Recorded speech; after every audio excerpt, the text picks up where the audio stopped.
She got suspended without warning. No reason, no explanation, just a pink slip and a locked door.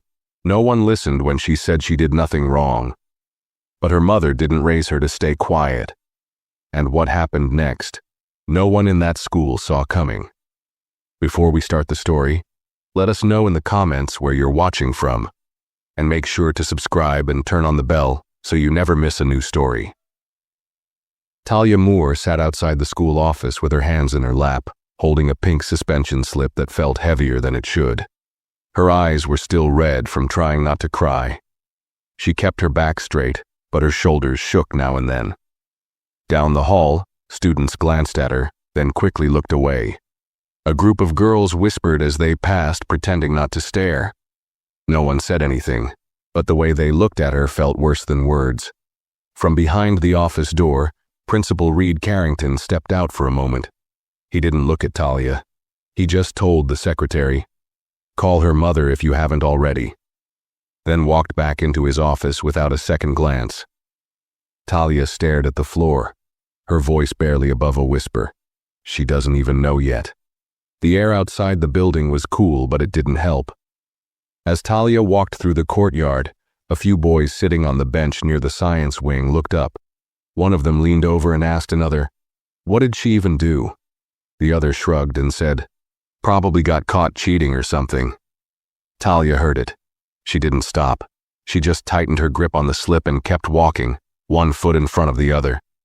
She hadn't done anything. No fight, no shouting, no skipped class. She had asked a question during a school board visit last week. Something about why the school didn't have a student council. It was a calm question. The teachers had smiled, but Principal Carrington had stared at her the whole time like she'd said something wrong. Her mother didn't pick up the phone when she called. It went straight to voicemail.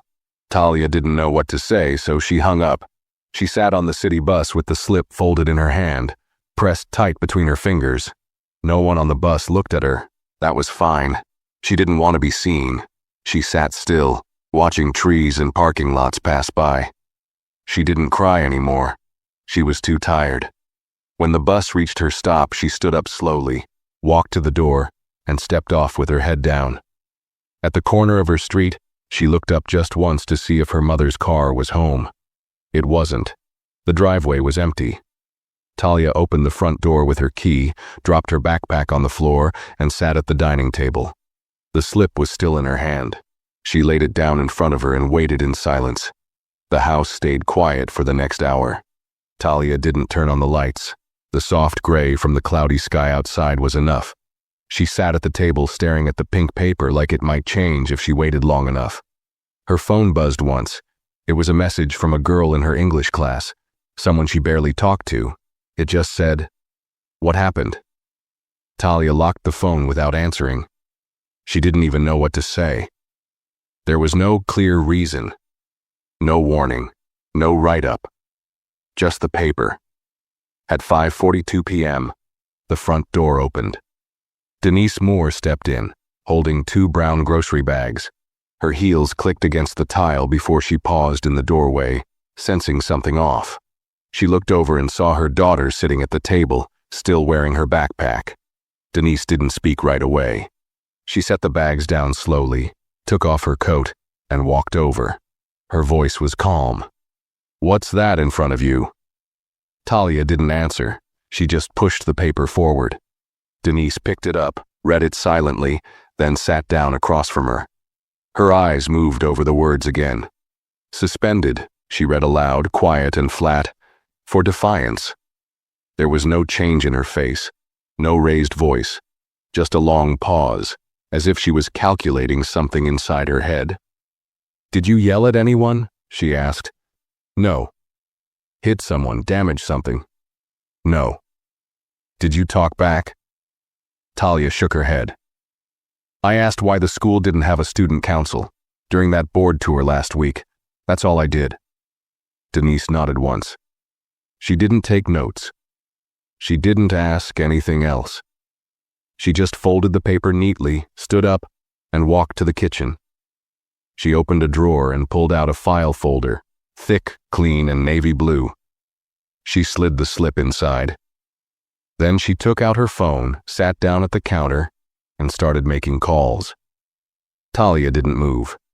She watched her mother work in silence. The tone of her voice didn't change.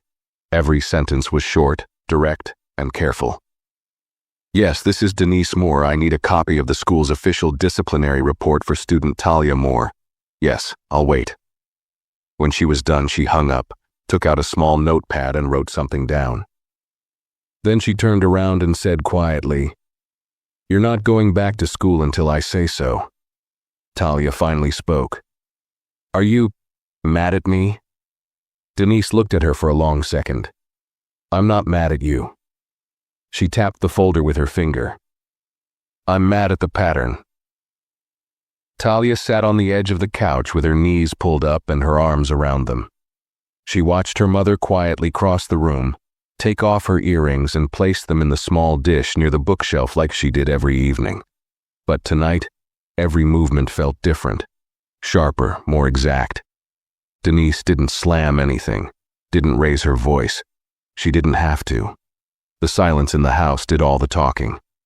Talia wanted to say something, but the words didn't come. She wasn't sure if she was more afraid of her mom being disappointed or of her mom going quiet. Denise's silence wasn't cold. It was focused, controlled, like she'd seen this before and was already 3 steps ahead. Denise finally sat down in the armchair across from her. She didn't lean back. She sat upright, knees together, both hands resting on the armrests. "You remember that girl last year?" she asked. "The one suspended for wearing the wrong color hoodie?" Talia nodded. "Lena. She moved schools after that." Denise gave a short breath through her nose. Her mom couldn't fight it, not without backing, not without money. She looked straight at her daughter. "We're not going to let this pass." Talia stared at the floor. "I didn't mean to cause any trouble. I really didn't." Denise softened, just for a second. "You didn't." "They did." There was a pause, long enough that Talia thought the conversation might be over.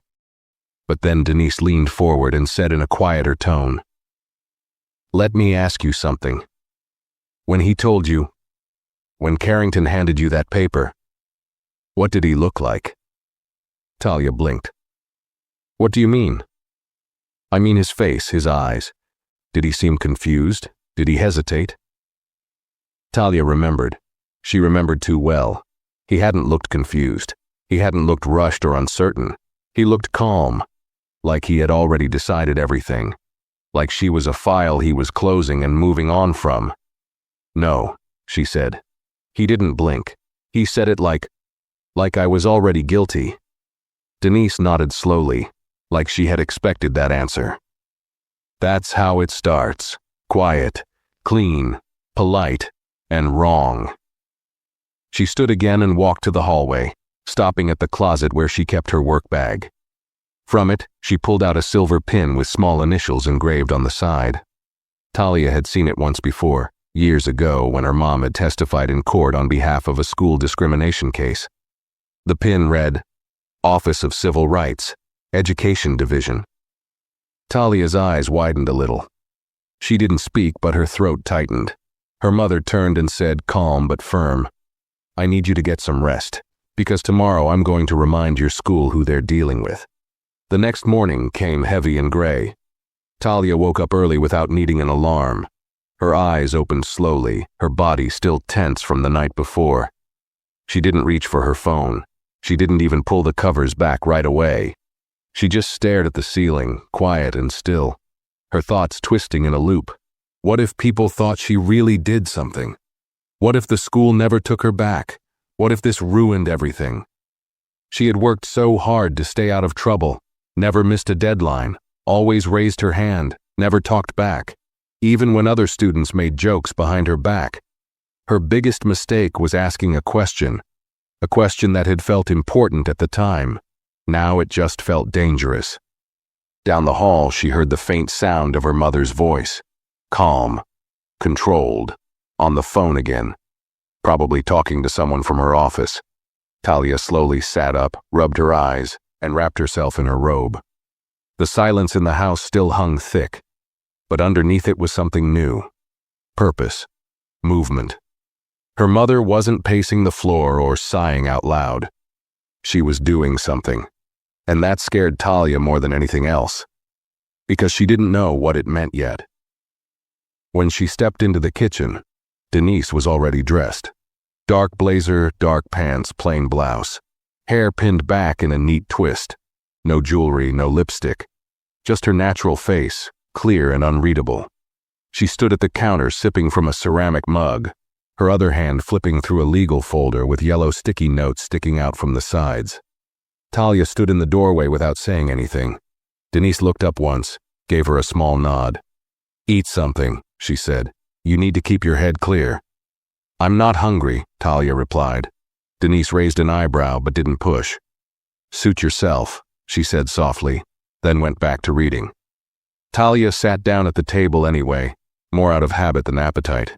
She picked at a piece of toast, not eating it, just moving it around on the plate. The room felt too quiet again, but this time, the silence wasn't empty. It was loaded. She looked at her mother and hesitated. "Are you sure we should do this? I don't want to make things worse." Denise looked up from the folder, her face still calm, but now focused squarely on her daughter. Worse than being punished for nothing. Talia's lips parted, but no words came out. She didn't have an answer. She knew her mother was right. Still, the fear in her chest felt real. She imagined walking back into school with people staring, teachers whispering, maybe even losing friends who believed what they heard. What if her mom's fight made her a bigger target? I don't want you to get in trouble either," she said quietly. Denise leaned on the counter, both hands flat now, her eyes steady. "Talia," she said slowly, "I have spent the last 14 years teaching you to stand up straight, speak with respect, and know your worth. I didn't do that so you could shrink when someone small tries to make you feel invisible." Talia's throat burned, but she held the tears back. She didn't want to cry. Not now. "You didn't do anything wrong," her mother continued. "That man thinks he can get away with this because he thinks you're alone. But you're not. You've got me, and I've got more than just opinions. I've got law." The words settled into Talia's chest like a quiet drumbeat. Strong. Heavy. Real. Denise reached for her coat. She tucked the folder under her arm, grabbed her keys, then turned to her daughter.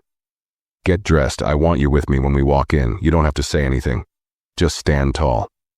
Talia nodded slowly. For the first time since she was sent home, she felt something other than shame.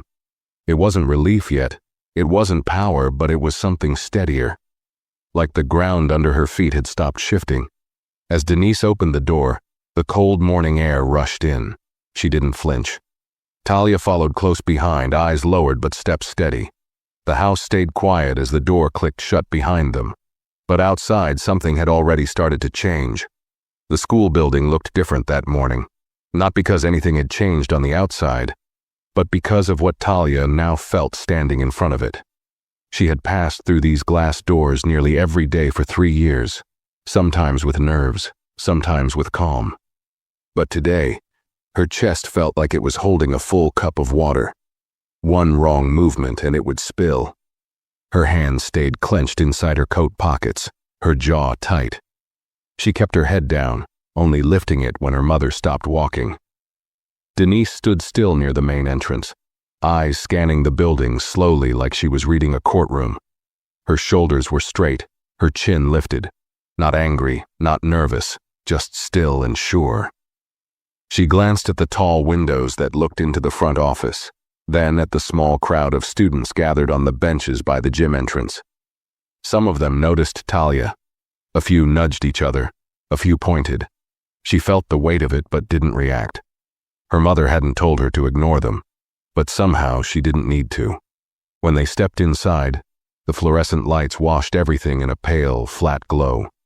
The front desk clerk, a woman in her 50s with clipped words and a tired expression, looked up. "Do you have an appointment?" Denise didn't answer right away. She reached into her bag and pulled out a sealed envelope. She placed it on the desk without a word. The woman glanced down at it, then back at Denise. Her tone shifted a little.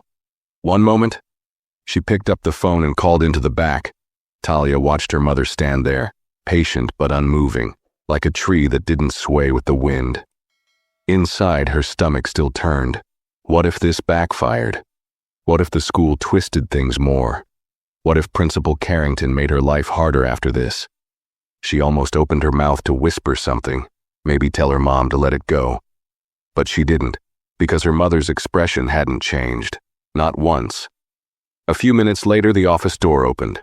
Principal Reed Carrington stepped out, wearing his usual charcoal suit and a thin smile that didn't touch his eyes. "Ms. Moore," he said with a calm voice, as if nothing unusual had happened. "I wasn't expecting you." Denise nodded once. "That's the point." Talia could feel the tension roll across the room like a quiet wave. Mr. Carrington's eyes slid toward her for a moment, but he didn't acknowledge her directly. "Let's step into my office," he said, gesturing with one hand. They followed him in. Talia noticed the way the office looked too neat. Everything lined up perfectly. No papers on the desk except for one open folder. It smelled faintly of coffee and lemon cleaner. Mr. Carrington sat behind his desk while Denise remained standing. She didn't even look for a chair. "I assume this is about Talia's suspension," he said, his tone polite but slightly dismissive, as if he was already prepared to end the conversation in under 5 minutes. Denise opened the file in her hands and pulled out a printed document. She placed it gently on his desk. "This is a copy of the court order I filed this morning." The smile on Carrington's face twitched for just a second. He didn't pick up the paper right away. "I don't think this is necessary," Denise spoke calmly over him. "You suspended my daughter without documentation, without a phone call, and without due process. She has no history of misconduct, and yet you marked her for defiance with no record, no explanation, and no hearing." Carrington opened his mouth, but Denise continued. "This document," she said, tapping the court order, "requires you to present all evidence of the disciplinary action to a state-appointed hearing within 10 days. You will also be required to disclose any informal notes taken about my daughter to the district attorney's review team." Talia sat frozen. The air in the room felt thinner. Carrington slowly leaned back in his chair. His jaw tightened. "Ms. Moore, I assure you, this was handled in accordance with school policy." "No," Denise interrupted, her voice steady. "It was handled in accordance with your habit of making students like my daughter disappear quietly." The room went completely silent. Talia looked at her mother. She had never seen her like this before. Not angry, not loud, just sharp, like every word had been polished before it left her mouth. Carrington cleared his throat, trying to regain control. "If you're going to escalate this—" "I'm not escalating," Denise replied. "I'm responding." She turned to Talia and gave her a small nod. Then back to Carrington, she added, "You don't get to pick which students are worth protecting, and you don't get to punish questions just because they make you uncomfortable." With that, she gathered her folder and stepped back. "Expect a follow-up from our legal representative before the weekends." Carrington didn't speak. He just sat there, staring at the paper on his desk. Talia stood up slowly. Her legs felt shaky, but she kept her balance. She followed her mother out of the office, past the front desk, through the wide hallway where more students had begun to gather. And for the first time in days, she lifted her head. The hallway felt colder now. Not from the air, but from the way it wrapped around Talia as she walked. Her shoes made soft sounds against the polished floor, and every footstep echoed a little too loud in her ears. Students leaned against lockers, backpacks on one shoulder, half watching her without saying a word. It wasn't the same kind of staring as before. There was a quiet, uncertain curiosity in their faces. Not mockery this time. Not suspicion. Just something else. Something she didn't know how to name yet. She wanted to shrink. She wanted to disappear into her coat, pull the hood over her head and vanish through the cracks in the wall. But her mother was walking beside her, straight, calm, eyes forward. So Talia kept going too, her spine a little straighter than it had been that morning. As they reached the parking lot, Denise finally stopped. She didn't speak right away. She looked up at the sky instead. The clouds were still thick, but light was breaking through in patches, soft and pale. Talia waited, unsure if she should say something. Her heartbeat hadn't slowed since they left the office. Denise finally turned and looked at her daughter, really looked at her. Not with the expression of a lawyer or a woman handling a problem, but just as a mother. "You all right?" she asked, voice lower now, less guarded. Talia hesitated. She didn't know what all right was supposed to feel like. Her hands were still clammy. Her chest was still tight. But somewhere inside her, past all the nervousness and noise, she could feel something loosening. Like the knot that had been there since she first held the suspension slip was finally starting to untangle. "I don't know," she said honestly. "I think so." Denise nodded like that was good enough. She placed a hand on Talia's shoulder, firm and warm. "Let's go home," she said. The drive was quiet. Denise kept one hand on the wheel, the other resting in her lap. The radio stayed off. No calls, no emails. Just the soft hum of tires on pavement and the distant sound of traffic lights changing. Talia stared out the window, watching trees blur past. Her thoughts flickered between moments, Carrington's face, her mother's voice, the paper on the desk. She tried to process everything, but it all felt too large to hold at once. She finally turned to her mom. "Do you think he'll get in trouble?" Denise didn't look over. "That's not the point." "But he should," Talia said, her voice firmer than she expected. Denise gave a quiet breath. "The point is accountability. It's about showing people like him that someone's watching, that someone will speak up when they think they're untouchable." Talia nodded slowly. She understood, or she was starting to. When they reached home, the house felt different too. Not louder, not lighter, but less heavy. Like the walls were holding less pressure. Inside, Talia kicked off her shoes and dropped her backpack by the hallway table. She didn't go straight to her room like usual. Instead, she followed her mom into the kitchen. Denise poured herself a glass of water and leaned against the counter. "You handled yourself well in there." Talia gave a small shrug. "I didn't say anything." "You didn't have to," Denise replied. "You showed up, you stood tall. That matters more than you think." Talia looked down, then back up. "Are we really going to court?" "If we need to," her mother said. "But sometimes just letting them see we're not afraid is enough to shake their whole system." There was silence for a moment, a deep, restful kind. Then, without thinking too much, Talia walked over and hugged her. It wasn't dramatic or long, just enough. Denise didn't say anything, but her hand went to her daughter's back, gentle and steady. For the first time in a long time, Talia felt safe. Not just because she was home, but because someone had stood up for her. And not in a loud, dramatic way, but in the kind of way that changes things without anyone needing to clap. Later that afternoon, Talia sat at her desk, looking at her school books. She didn't open them yet. She just sat, letting herself breathe. The weight hadn't fully left, but now at least she knew it wasn't hers to carry alone. By the next morning, the school felt like a different world. Talia hadn't returned yet, but the building was already humming with tension. Word had spread faster than anyone expected. Not because Denise had told anyone, but because people had seen. Office staff had witnessed the conversation. A substitute teacher had overheard parts of it, and students had eyes, ears, and phones. Even when they weren't supposed to be watching, they were. They talked in whispers, behind hands, over text threads that grew by the hour. Talia's mom brought a court order. "Principal Carrington's in trouble. They're gonna review everything now." No one said these things out loud in front of teachers, but the energy was there, buzzing through the halls, bouncing off lockers and bathroom stalls. And in the middle of it all, Principal Reed Carrington sat behind his closed office door, rereading the order Denise Moore had delivered just a day earlier. His hand rested on the desk, motionless. The office was too quiet. He had dismissed his assistant for the morning. The phone rang once, but he let it ring. He wasn't ready to speak. In the corner of his desk sat a small frame, A photo of the last student award assembly, the one where he had stood at the microphone, shaking hands and smiling. Talia Moore had been there too, not on stage but in the crowd, clapping quietly like everyone else. He hadn't even noticed her then. Now he couldn't stop thinking about her. He remembered the meeting from last week, when the school board members toured classrooms.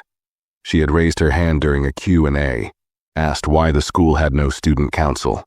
He hadn't liked the way she said it. Too direct, too confident for a sophomore. It hadn't been rude, but it had challenged him, and that was enough to annoy him. He had flagged her mentally that day, marked her as disruptive. Not because she'd broken a rule, but because she'd made him feel small for a second, and he didn't like that feeling. That's all it took. A silent mark in his mind, a quiet choice to keep an eye on her.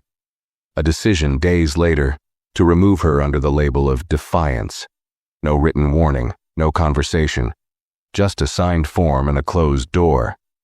Now that door felt smaller. Across campus, a few teachers gathered in the break room. Ms. Dunn, the history teacher, stirred her coffee and looked around carefully before she spoke. Has anyone else noticed how fast things are moving? Mr. Price, the science teacher, nodded. I heard the district's asking for all disciplinary records, not just hers. Another teacher leaned in, lowering her voice. I think they're doing a full audit on Carrington. No one said much after that. They sipped their drinks and pretended not to know more. That same morning, Denise sat at her kitchen table, laptop open, files spread neatly beside her. She had spoken with a civil rights advocate the night before. A quiet conversation. No threats. Just facts. The kind that made people rethink their assumptions. She paused her typing and looked across the room at Talia, who was sitting on the couch, knees pulled up again, a book in her lap but unread. Her eyes kept drifting. Not lost, but somewhere deeper. Processing. Denise spoke gently. You don't have to go back yet. Not until they respond. Talia nodded. I know. A pause. Then, do you think they'll actually say sorry? Denise looked at her daughter. They might not. But that's not the point. Then what is? The point, she said slowly, is that they now know you're not invisible. Talia breathed in, held it, and let it out slowly. She looked down at her book again, not to read, but just to hold something. She thought about the office, the looks, the way Carrington never gave her a real reason. She thought about how easy it had been for him to write her off, how calm he had been while doing it, and how it wasn't just about her. It was about how many other kids he'd done the same thing to, quietly, efficiently, without being challenged. Maybe that was what bothered her most. Not just that it happened to her, but that she might not be the first, or the last. And for the first time, she realized something new. This wasn't just about getting her record cleared. It was about pulling something hidden into the light. Not with anger, not with shouting, but with truth. And once truth is in the open, it doesn't go away easily. She didn't feel strong yet, but she didn't feel small either, somewhere in between. And that was enough, for now. The following afternoon brought a kind of stillness that didn't feel like peace. It felt like something holding its breath. Talia sat by the living room window, a blanket wrapped around her legs, watching as kids from the neighborhood walked home from school. Backpacks bouncing, voices rising and falling with the wind. She used to be one of them. Now, watching from the other side of the glass made her feel like a ghost in her own routine. She hadn't stepped back onto campus since the morning with her mother. No teachers had called, no apology, no update, just silence. And silence could feel louder than noise when you were waiting for someone to admit they were wrong. Denise hadn't said much that day either. She was in her room, on Zoom calls, speaking in her firm but measured tone. The one Talia had grown up hearing through walls and doorways. The sound of her mother fighting, not with fists or shouting, but with rules, logic, and words that left no room for excuses. That sound used to make Talia feel safe. Now it made her feel something else too, guilt. Not because she had done anything wrong, but because part of her wished the whole thing would just stop. that she could wake up and go back to being invisible, unnoticed, unchallenged, that she hadn't raised her hand during that board visit, that she hadn't opened her mouth. The guilt didn't make sense, but it was there. She tugged the blanket tighter and pressed her forehead to the cool glass. Maybe if she had just stayed quiet, this wouldn't have happened. Maybe she wouldn't be the girl everyone whispered about now. She thought of her classmates. What did they think? That she was lying, overreacting, that her mom was being too dramatic? Her thoughts turned to Carrington, his face, his eyes, that blank expression he wore when he handed her the pink slip, like it was just another task on his checklist. She remembered how quickly he turned away afterward, like she was an errand he'd already finished. Her stomach tightened. She didn't want to admit it, but part of her had believed him that day. Not because she thought she deserved it, but because he had acted so sure, so calm, as if her words, her presence, didn't matter. That kind of confidence was dangerous. It made you doubt yourself. She stood up and walked to her room. Her journal was on the bed, still open from the last time she tried to write. The page was mostly blank. Only one sentence sat in the middle of the sheet. I didn't do anything wrong, but they made me feel like I did. She sat down and stared at the sentence for a long time. That was the thing no one told you about this kind of injustice. It didn't just attack your record. It attacked your memory. It made you question your own actions, rewrite your day, undo your sense of self piece by piece, quietly, without leaving a mark anyone else could see. Her phone buzzed. A text from Nari, the girl from her Spanish class. They weren't close, but they'd worked on a project together once. Hey, just wanted to say I heard what happened.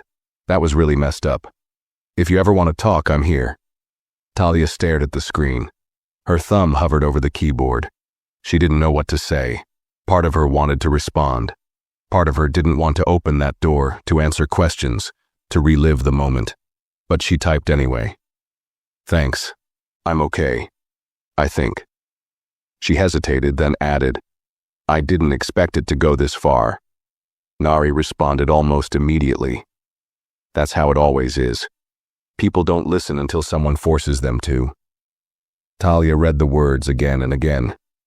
People don't listen until someone forces them to. She closed the phone, leaned back, and let the words sink in. Maybe this wasn't just about her anymore. Maybe it never was. She didn't feel brave, she didn't feel strong, but she was starting to feel clear, and clarity, even in small pieces, was stronger than shame, stronger than fear. Outside the window, the sky was darkening, clouds thinning into strips of gray and blue. The day was ending, but something inside her was beginning to unfold, quietly but fully. 2 days later, the phone rang. It was late morning. Denise had just finished a call with the school board's legal office, and Talia was curled up on the couch with a bowl of cereal she'd barely touched. The sound startled both of them, not because the phone hadn't rung before, but because somehow they both knew this time was different. Denise picked it up and answered with her usual calm, measured tone. Denise Moore speaking. Talia watched from the living room, legs folded underneath her, eyes locked on her mother's face. She could only hear one side of the conversation, but even one side was enough to feel the shift. I see. A pause. Yes, I'm listening. Another pause. Denise walked slowly to the window, her fingers drumming softly against the table. No, that's not acceptable. Not without a written apology and a correction to her file. More silence. Her eyes narrowed slightly. Then we'll see you in court. That's all. She hung up without flinching. Talia sat up straighter, heart beating harder now. Was that them? Denise didn't answer right away. She placed the phone down gently, like it might break if handled too quickly, then turned toward her daughter. They offered to remove the suspension, she said. Privately. Off the record. No admission of fault. Talia blinked. So, they want to fix it but not admit they were wrong. Denise gave a small nod. They wanted to disappear quietly, just like they made you disappear. That sentence sat heavy in the room. Talia stared at the wall across from her. Part of her felt relief. It was over, wasn't it? The suspension gone, the punishment erased. Wasn't that what she wanted? To not be the girl suspended for nothing? To return to normal, to walk through the halls without eyes on her? But then another feeling stirred underneath. Something colder, sharper. They're still pretending they didn't do anything wrong, she said, almost to herself. Yes, Denise replied, walking over and sitting on the armrest of the couch. Because that's what people like Carrington do. They clean up messes without ever admitting they made them. Talia looked down at her cereal. It had gone soggy. She pushed it away. What happens if we don't accept? She asked. Then we keep going, her mother said. It'll be longer, harder, maybe messier, but it'll be public, on record, and permanent. Talia nodded slowly. Her stomach twisted, not from fear this time, but from the weight of choice. She wasn't used to that. Usually, adults made decisions for her. Teachers told her when to speak, how to act. Even her mother, as supportive as she was, had always been the one in control. But this was different. This was about her name, her dignity, her voice. She looked up. I don't want it off the record. Denise paused, not because she disagreed, but because she was proud. And pride for her always showed in stillness, never in praise. Okay, she said softly. Then we move forward. Later that afternoon, Denise drafted the formal response to the district's offer. Talia stood behind her, reading every word. It wasn't dramatic. There were no threats. Just truth, written plainly. We respectfully decline your offer to resolve this matter in private. We request a formal acknowledgement of the wrongful disciplinary action and a written apology included in the student's file. Otherwise, we will proceed with the scheduled hearing as outlined in the court order. Talia read it 3 times. It didn't sound angry. It didn't sound scared. It sounded final. She imagined Carrington reading it, sitting behind his big desk with his coffee and his safe little routines. She wondered what his face would look like when he realized the student he once dismissed as disruptive wasn't just pushing back. She was pushing forward. Legally, publicly, without backing down. Her chest tightened. But this time it wasn't panic. It was something close to resolve. That night, Talia opened her journal again, not just to stare at it, but to write. She didn't start with a quote or a line from someone else. She just wrote the first thing that came to her. I was taught to be quiet when I felt small. But now I understand. Speaking up doesn't make you loud, it makes you heard. She stared at the sentence for a long time, then underlined it. Once. Firmly. The hearing date arrived faster than anyone expected. It was set for a Thursday morning in a plain beige administrative building tucked between a government parking lot and a half-empty library. Talia sat in the car beside her mother, staring out at the cracked sidewalk and the faded blue sign that read District Office, Room B103. Her palms were damp. Her heart thudded in a slow, steady rhythm that seemed to echo through her arms and chest.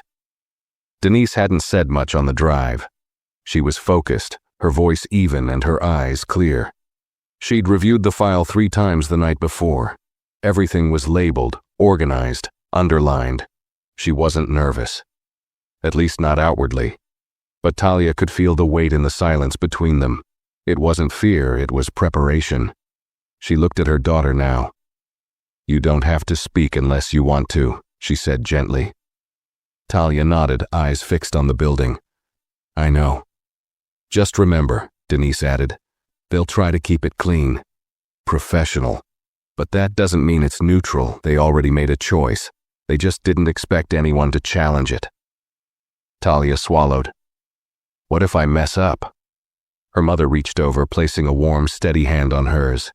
Telling the truth isn't something you can mess up. Just speak it how it feels, not how it sounds. That helped. A little. They walked into the building side by side. The hallway smelled faintly of printer ink and coffee. Neutral, lifeless, like a space that wanted to erase emotion from the walls. But Talia carried hers in anyway. Not loudly. just in the way her shoulders held still and her steps stayed slow and firm.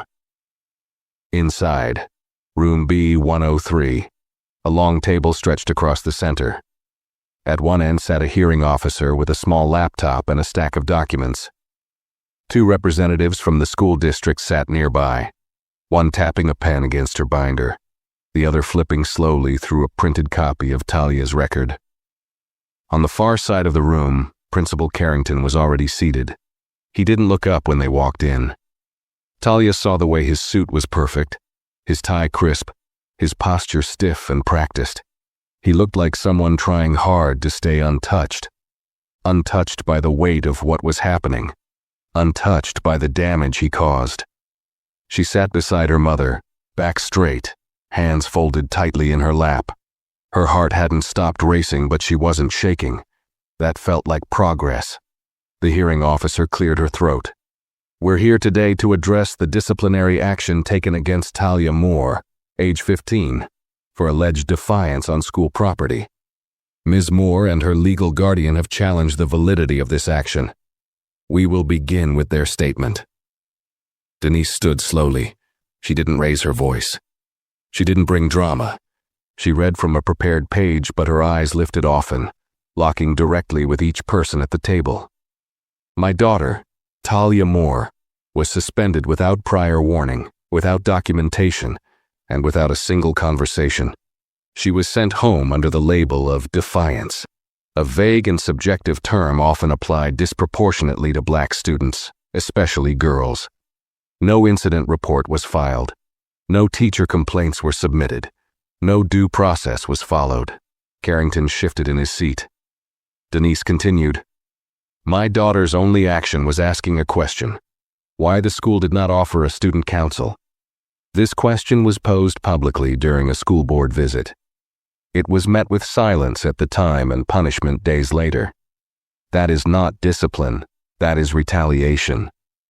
Talia looked down, breathing deeply through her nose. Her throat felt tight, but she kept her eyes dry. She was proud, and terrified, and unsure, all at once. Denise sat. The room was still.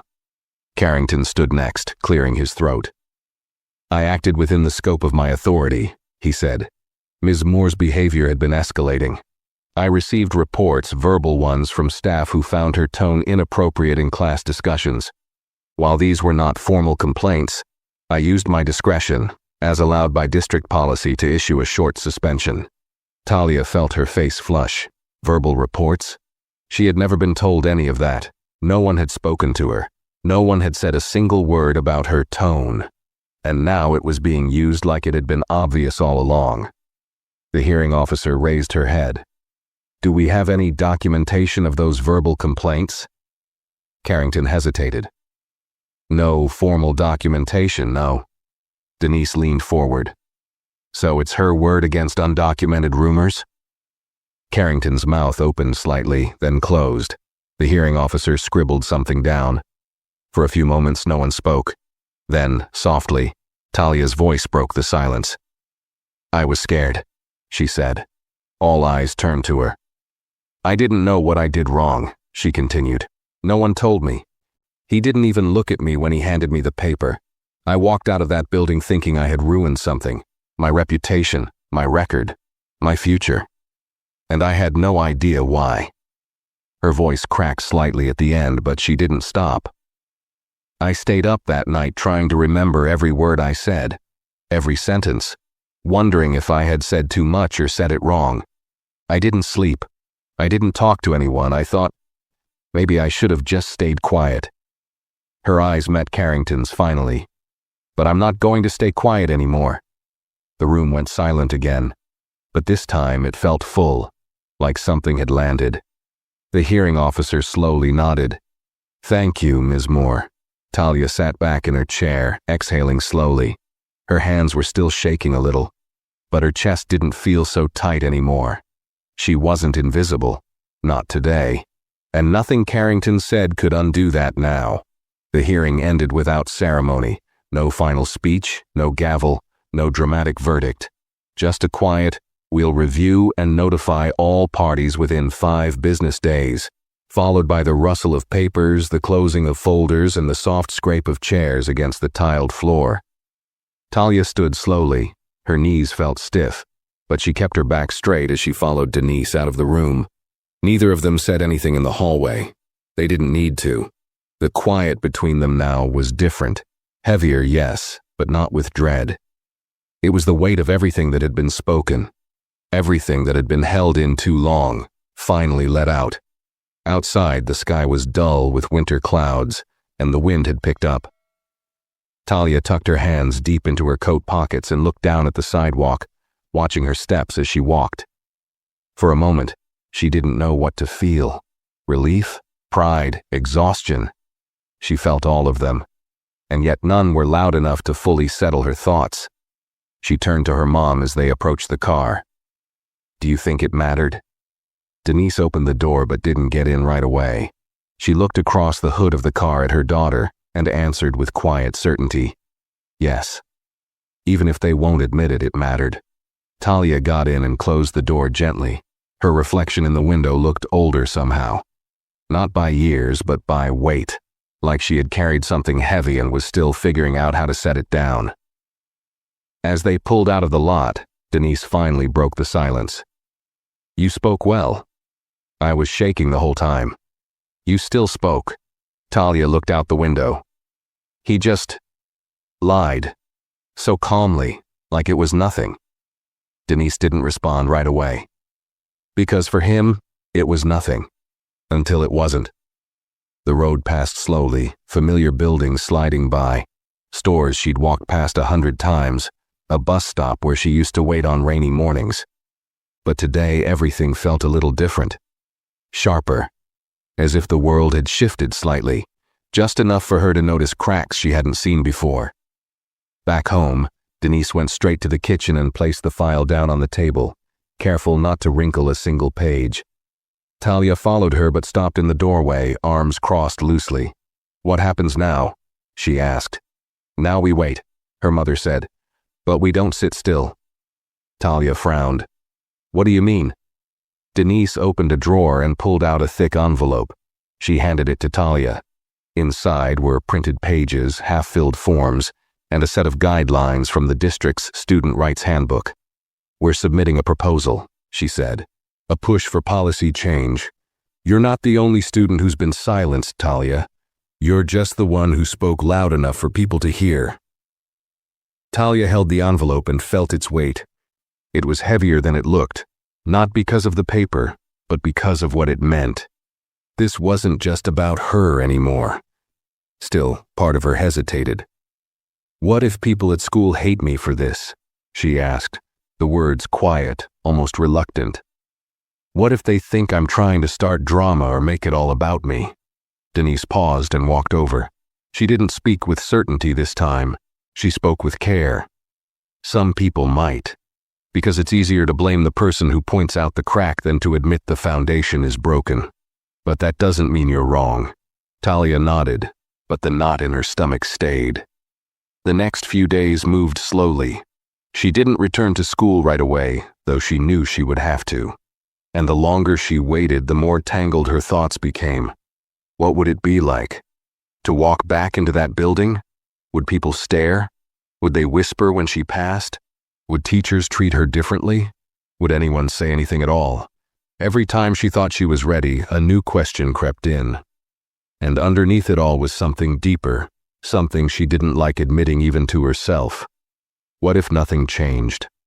What if the hearing came and went, and Carrington stayed in his seat, smiling in meetings, handing out punishments like he always had? She tried to push the thought away, but it lingered.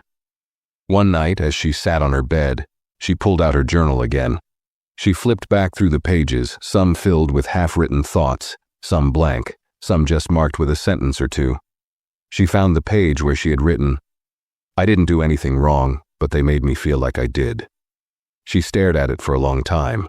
Then, below it, she added, "Now I know that even when you follow every rule, they can still try to erase you. That's why it's not enough to be good, you have to be visible." She closed the journal and placed it beside her pillow. That night, she didn't sleep well, but she didn't cry either. And in the early morning, just before sunrise, she sat up in bed and made a quiet decision. She would return to school, not because everything was fixed, not because she felt ready, but because she refused to be pushed out of the space she had every right to belong in. And that choice, though small, was a kind of power too. The morning Talia returned to school, the sky was dull and the wind was sharp, tugging at the ends of her coat as she stood at the edge of the sidewalk. She held her backpack straps tightly, knuckles pale under the pressure. The school building in front of her looked the same bricks, same windows, same narrow entrance with the scratched-up metal frame. But it felt different, heavier, like walking back into a room where something had broken and never been cleaned up. She stood still for a long time. She wasn't afraid of getting in trouble anymore. That part was over. But fear had a way of shifting shapes. Now it had taken the form of questions she couldn't quite answer. Would they look at her differently? Would the teachers avoid her eyes? Would her classmates whisper louder this time? Would they roll theirs when she raised her hand again, thinking she was trying to be something she wasn't? She thought of the way Carrington had looked at her during the hearing, measured, careful, not defeated, but certainly wary. There had been something in his eyes that hadn't been there before. Not regret, not guilt, just the sudden uncomfortable awareness that someone had seen him clearly and said it out loud. And now she had to walk back into the world he still controlled. Denise had offered to walk in with her. Talia had said no. This part she needed to do alone. She took one slow breath and stepped through the door. Inside, everything looked the same. The same buzz of students talking too loud near the lockers. The same fluorescent lights humming faintly overhead. But the moment she entered, the air around her shifted. Heads turned. Conversations dipped in volume. A few kids tried not to stare, but they did anyway. She caught one girl nudge another, whispering just a little too loud. That's her. Talia kept walking. Her boots made soft thuds against the hallway floor. She felt her shoulders tense but kept her chin up. She wasn't walking fast. She wasn't smiling. She wasn't hiding either. Near the science wing, a boy she barely knew from biology class gave her a quick nod. It was small, unsure, but respectful. Another girl, Nari, the one who had texted her, walked past with her friends and gave her a brief smile. Not wide, but real. Talia nodded back. That helped. Not enough to quiet everything, but enough to take the edge off. When she reached her locker, she paused. For a moment, she just stood there, hand on the lock, staring at the dent near the hinge where someone had once slammed it shut too hard. She'd never noticed it before. Funny what you see when you're really looking. She turned the dial slowly, opened it. Inside, nothing had been touched. Her notebooks were still there, her pens, the old photo of her and her mom at a park from years ago. Everything where she'd left it, like the building had been waiting for her to return. From behind, someone cleared their throat. Talia turned. It was Ms. Grover, her English teacher. Mid-40s, quiet voice, glasses always resting too far down her nose. "I'm glad to see you back," she said, her voice soft but intentional. Talia blinked. "Thanks." "If you need anything," Ms. Grover continued, "extra time, space, whatever, just let me know." Talia nodded. "Okay." Then Ms. Grover did something unexpected. She stepped a little closer and said even more quietly, "Some of us were proud of you. Just so you know." And then she walked away. Talia stood there for a few seconds, processing. It didn't erase the tension in the hallway. It didn't undo what had happened. But it added something. A crack in the wall that had felt so solid just moments before. First period was math. She walked in and took her usual seat by the window. A few students glanced over. The teacher, Mr. Weems, barely acknowledged her return, except for a tight nod at the attendance sheet. And maybe that was better. Maybe she didn't want the fanfare. She didn't need it. What she needed was to be seen, as a student, as a person, not a rumor, not a case file. The lesson started. Numbers on the board, pencils scratching paper, low murmurs as students tried to remember formulas. Talia opened her notebook. Her hand still shook slightly when she wrote, but she kept writing. As the class went on, she looked out the window and saw a small group of freshmen walking across the courtyard, laughing about something she couldn't hear. It was such a normal scene, ordinary, and for a split second, she missed being part of that. She missed not thinking about power and policy and hearings. She missed being invisible. But then she thought about the hearing again, the table, the people with clipboards, the moment her voice didn't shake, and she realized there was something stronger than being invisible. It was being undeniable. She turned back to her notebook and underlined the date twice. This wasn't the end of anything. It was the start of her being heard. By lunchtime, the rhythm of the school day had started to return, at least on the surface. Students drifted through the halls with trays in hand, voices rising and falling with the usual bursts of teenage chaos. But wherever Talia walked, she could feel it. The space around her just slightly wider than it had been before. People moved around her like she carried something too sharp to touch. No one said anything cruel. No one confronted her. But the absence of kindness was its own kind of cold. She held her tray of food, barely anything, just some crackers, an apple, and a carton of milk, and stood in the middle of the cafeteria, unsure where to sit. The table where she usually ate felt far away, like it belonged to a different version of her. She saw two of her classmates sitting there already, glancing over, then turning back to their phones. They didn't wave. They didn't smile. She almost turned to leave. But then she heard her name. Talia. It was Nari sitting at a smaller table by the windows, a half-eaten sandwich in front of her, and a book propped open beside it. She waved again. Over here. Talia hesitated for a second. Just one. Then she made her way over and sat down across from her. I was hoping you'd come back today, Nari said casually, like it was no big deal. But her tone carried something underneath, something kind. I almost didn't, Talia admitted, opening her milk and taking a sip just to keep her hands busy. Nari picked up a fry and pointed it at her like it was a microphone. Well, I'm glad you did. That was brave. What you said in the hearing. Talia looked up, surprised. How did you... My older sister works in the admin building, Nari said with a smirk. People talk, especially when the district gets called out by a 15-year-old girl with a spine of steel. Talia laughed, but it was small, unsure. It didn't feel like steel, more like string. Nari smiled, still held. For the first time that day, something in Talia's chest eased. Not completely, but enough. As they ate, more students filtered in and out. A few looked over.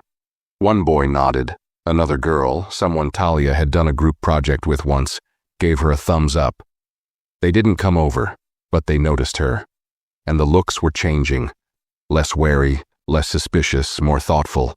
Still, when Nari went to throw away her trash, Talia sat alone for a few minutes. That's when she saw him. Principal Carrington. He entered the cafeteria from the far door, walking slowly, clipboard in hand. He was doing what he always did, making rounds, observing. But this time he paused when he saw her. Their eyes met for half a second.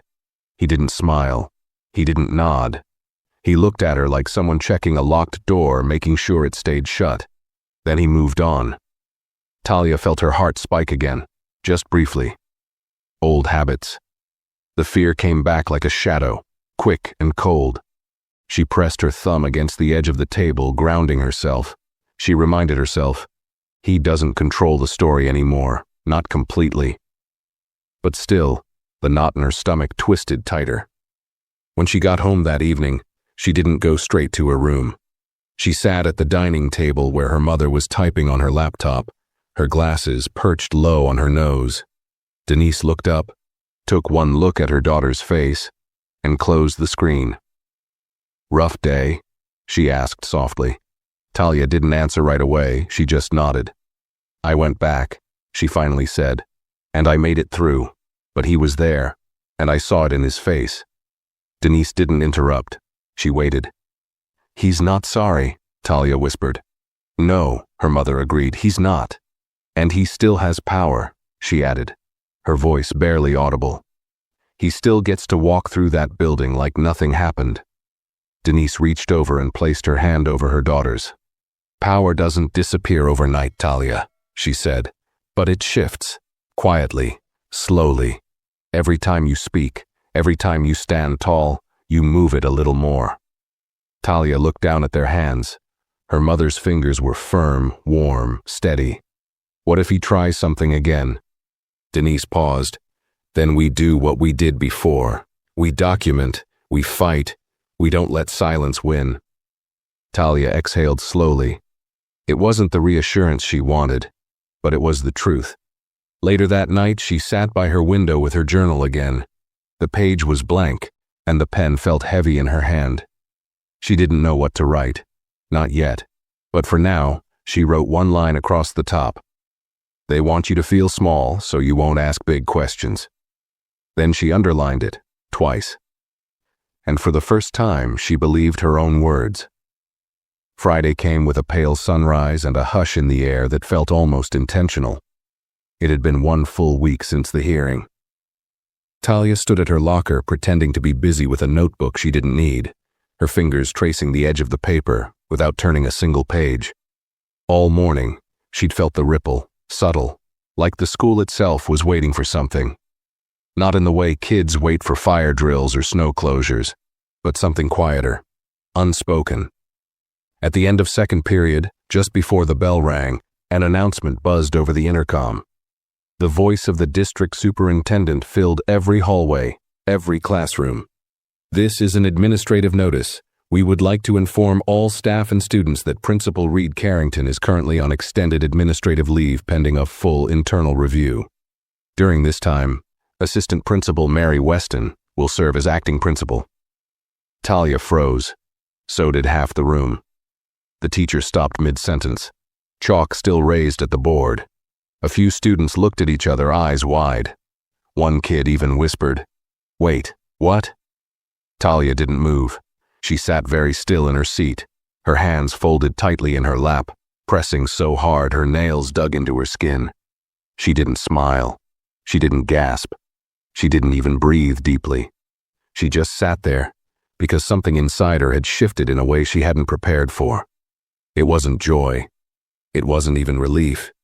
It was something quieter, heavier, validation, proof, not in the form of an apology, not in the way she might have imagined when all this began, but in something real, official, and public, something no one could ignore, no matter how fast they tried to sweep it away. After class, the hall buzzed like it hadn't in weeks. Students whispered more openly now. A boy she barely knew passed her by and said, "Yo, that was you, huh?" But not with mockery, with a kind of impressed curiosity. She just nodded slightly and kept walking. By lunch, the news had reached every corner of the school, and by then it was no longer a question of if something had changed. It was now clear that it had. She found herself back at Nari's table again. This time Nari was waiting with a grin already on her face. "Girl," she said, leaning in. "You saw the look on Mr. Davis's face when they announced that? He dropped his pen like he'd seen a ghost." Talia couldn't help but smile, just a little. "You good?" Nari asked, softer now. Talia paused. Her instinct was to say yes. That's what people expect. That's what made everything easier. But she shook her head instead. "I don't know," she said honestly. "It doesn't feel how I thought it would." Nari nodded. "Yeah, that makes sense." "It's not like I wanted him fired," Talia added almost to herself. "I just wanted it to mean something. I wanted someone to say, 'We see you.'" "You think this means they saw you?" Nari asked. Talia looked down at her lunch. She thought about the hearing, about the silence afterward, about the hallway stairs, and now this. "I think they couldn't look away anymore," she said. That night at home, Denise was already sitting at the kitchen table when Talia walked in. She had a printed letter in her hand. It bore the school district's seal. Talia's eyes locked on it immediately. Denise held it up. You want to read it? Talia hesitated, then nodded. She unfolded the letter carefully. It was brief. No more than 3 paragraphs. The language was official, restrained, and vague in all the ways legal documents tend to be. But the key sentence was there, near the end. We acknowledge that the disciplinary action taken against Talia Moore failed to meet procedural standards and was not supported by adequate documentation. The action has been permanently removed from her record, and a formal policy review is now underway. Talia read the sentence twice, then a third time. Her chest felt tight again, but not with anxiety, with something else. Something like peace.